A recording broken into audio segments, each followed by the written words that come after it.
अस्सलामुअलैकुम दोस्तों, कैसे हैं आप। उम्मीद करता हूं आप बहुत अच्छे होंगे। दोस्तों, मैं अपने चैनल आसान उर्दू SBL में आपका खैर मकदम करता हूं। दोस्तों, जैसा कि आपको मालूम है कि हमारा मौजू चल रहा था पाकी और नापाकी। इसके लिए मैंने अपनी मुस्तकिल वीडियो बना रखी हैं कि गुस्ल कैसे करना है, पाकी और नापाकी इख्तियार कैसे की जा सकती है, नापाक होने के बाद में आदमी पाकी कैसे हासिल करेगा। इसकी मेरी मुस्तकिल वीडियो है। आपको मैं उन वीडियोस का लिंक डिस्क्रिप्शन बॉक्स में दे दूंगा, आप जाकर वहां से हमारी वीडियो देख सकते हैं। दोस्तों, आज का जो हमारा मौजू है वो है गुस्ल के मकरूहात, यानी गुस्ल में कौन कौन सी चीज़ें मकरूह हैं, किनका करना मना किया गया है। जिनके करने से गुस्ल तो आपका हो जाएगा, आप पाक तो हो जाएंगे, गुस्ल की फ़र्जियत भी आपके ऊपर से उतर जाएगी, लेकिन गुस्ल का जो सवाब और गुस्ल की जो बरक़ात हासिल होनी होती वो आपको नहीं मिलेंगी। तो उसी के बारे में आपसे बात करूँगा। इससे पहले कि मैं अपनी बात शुरू करूँ, आपसे दरख्वास्त करूँगा कि आप मेरे चैनल आसान उर्दू SBL को सब्सक्राइब करें, बेल आइकन का बटन ज़रूर प्रेस करें, वीडियो को लाइक करें और शेयर करें। और दोस्तों, वीडियो को पूरा देखें बिना स्किप किए, ताकि आपको एक एक चीज़ बारीकी से समझ में आ जाए। तो चलिए दोस्तों, आज कुछ नया सीखते हैं। तो दोस्तों, जैसा कि मैंने बताया कि मेरी पिछली वीडियो का यानी पाकी और नापाकी के ऊपर जो हमारा मजमून चल रहा है, उन तमाम वीडियोस की लिंक मैंने डिस्क्रिप्शन बॉक्स में दे दी है। आप वहां से हमारी पिछले तमाम वीडियो देख सकते हैं। दोस्तों, अब जो मैं अपनी बात करने चाह रहा हूं वो है गुस्ल के मकरूहात।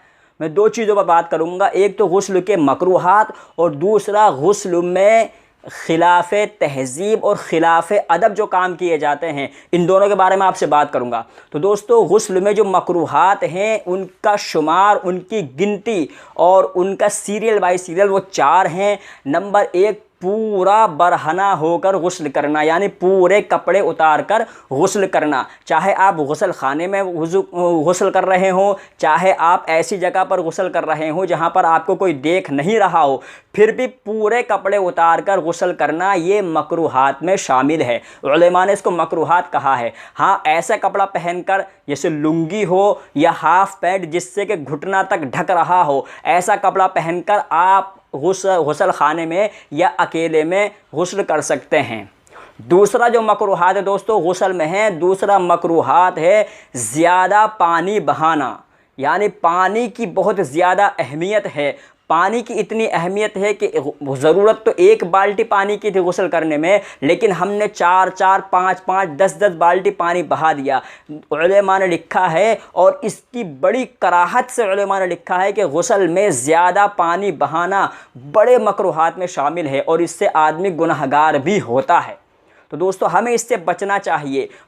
पानी कितनी अहम चीज़ है ये आप और मैं अच्छी तरह से जानते हैं। दोस्तों, मैं पानी के लिए मुस्तकिल एक वीडियो बनाऊंगा इंशाअल्लाह बहुत जल्द। आपके स्क्रीन पर मेरी वीडियो वो होगी, पानी के ऊपर मुस्तकिल मैं एक वीडियो बनाऊंगा। अभी यहाँ पर अगर मैं पानी की बात करने लगा तो बहुत ज़्यादा वीडियो लंबी हो जाएगी, और लंबी वीडियो आजकल लोग स्किप कर देते हैं। तो दोस्तों, पानी के ऊपर मैं मुस्तकिल एक वीडियो बनाऊँगा, आप हमारी वो वीडियो देख सकते हैं।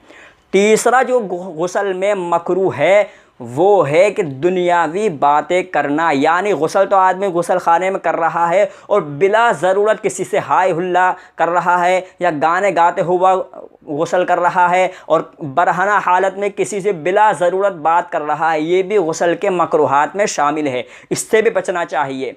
और चौथा दोस्तों जो मकरूह है वो मकरूह ये है कि पानी को ज़्यादा बहाना या ऐसी चीज़ जो बिला ज़रूरत होती है वो करना।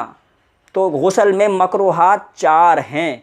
नंबर 1, बरहना होकर यानी पूरे कपड़े उतार कर गुस्ल करना। नंबर 2,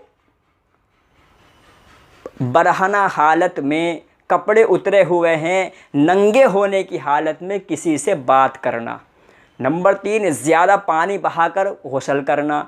और नंबर 4, गुस्ल को सुन्नत के ख़िलाफ़ करना। हाँ, ये है चौथा फ़र्ज़, गुस्ल को सुन्नत के ख़िलाफ़ करना। सुन्नत के ख़िलाफ़ गुस्ल कैसा होगा दोस्तों, मेरी पिछली वीडियो आप देख सकते हैं, उसमें मैंने सुन्नत का तरीक़ा और गुस्ल का मुकम्मल तरीक़ा दे दिया है कि किस तरह सुन्नत के अकॉर्डिंग गुस्ल होगा और किस तरह सुन्नत के ख़िलाफ़ गुस्ल होगा।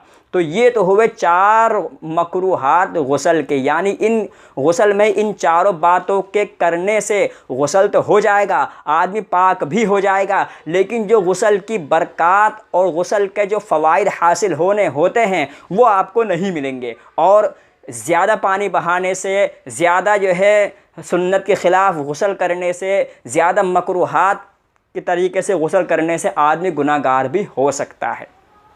तो ये तो हुई मकरूहात की बात। अब मैं आपसे बात करता हूँ गुस्ल को तहज़ीब के दायरे के ख़िलाफ़ करना, यानी अदब के ख़िलाफ़ करना। अब गुस्ल अदब के ख़िलाफ़ कैसे होता है कि बहुत सारे घर में मेंबर हैं, वहीं पर औरतें और बच्चे भी हैं, उनके सामने नहाना शुरू कर दिया, या ऐसी जगह नहाना शुरू कर दिया जहां पर लोगों को देखें और उनको परेशानी हो, रोडों पर समरसेबल का पानी लगा कर नहाना शुरू कर दिया। तो ये सारी चीज़ें अदब के ख़िलाफ़ हैं। दोस्तों, नहाना पाकी इख्तियार करना इस्लाम के अंदर, यानी आदमी अभी इस्लाम के दायरे से बाहर है और अगर उसको इस्लाम के दायरे के अंदर आना है, उसको अगर ईमान कबूल करना है, तो सबसे पहला काम उसको गुस्ल करने का होता है। यानी सबसे पहला काम, यानी कलमा तय्यबा भी पढ़ने से पहले, कलमा तय्यबा से पढ़ने से पहले भी उसको गुस्ल करना होता है। और अगर गुस्ल आदमी सुन्नत के मुताबिक करेगा तो पाक और सवाब भी मिलेगा, सुन्नत के ख़िलाफ़ करेगा तो पाक तो हो जाएगा, लेकिन उसके जो बरक़ात, अनवारात और जो उसके फ़ज़ाइल हासिल होने होते हैं वो नहीं मिलेंगे। और अदब के ख़िलाफ़ गुस्ल करने से तो लोगों की निगाह में भी आदमी बुरा समझा जाता है। रोडों पर नंगे होकर, यानी हाफ़ पैंट पहनकर, बनियान पहनकर, समरसेबल का पानी, निरा पानी बह रहा है, निरा पानी बह रहा है, और बच्चे बड़े उनके साथ जो है बहुत मौज मस्ती के साथ जो है नहाते हैं। जैसे आजकल गर्मी का मौसम चल रहा है, गर्मी के मौसम में तो बहुत ज़्यादा लोग जो है इस तरह की हरकत करते हैं। दोस्तों, मेरी आपसे अपील है और हाथ जोड़कर दरख्वास्त है कि आप गुस्ल को सुन्नत के मुताबिक करें, नहाएं, सुन्नत के मुताबिक नहाएं, ज़्यादा पानी बहाने से गुरेज़ करें और सवाब के मुस्तहिक हों। तो दोस्त, चंद बातें मुझे आपसे करनी थी, उम्मीद करता हूँ आपको पसंद आई होंगी। अगर आपको ये वीडियो पसंद आई तो वीडियो को लाइक करें और वीडियो को शेयर करें, और हमारे चैनल आसान उर्दू SBL को ऐसी ही दिलचस्प और मालूमाती वीडियो देखने के लिए सब्सक्राइब करें और बेल आइकन का बटन ज़रूर प्रेस करें, ताकि आइंदा आने वाली ऐसी मालूमाती और इल्मी और नॉलेजेबल जो वीडियो होती हैं आपकी स्क्रीन पर सबसे पहले हों। तो दोस्तों, आपसे इजाज़त चाहूँगा। अस्सलामु अलैकुम वरहमतुल्लाहि वबरकातुहू।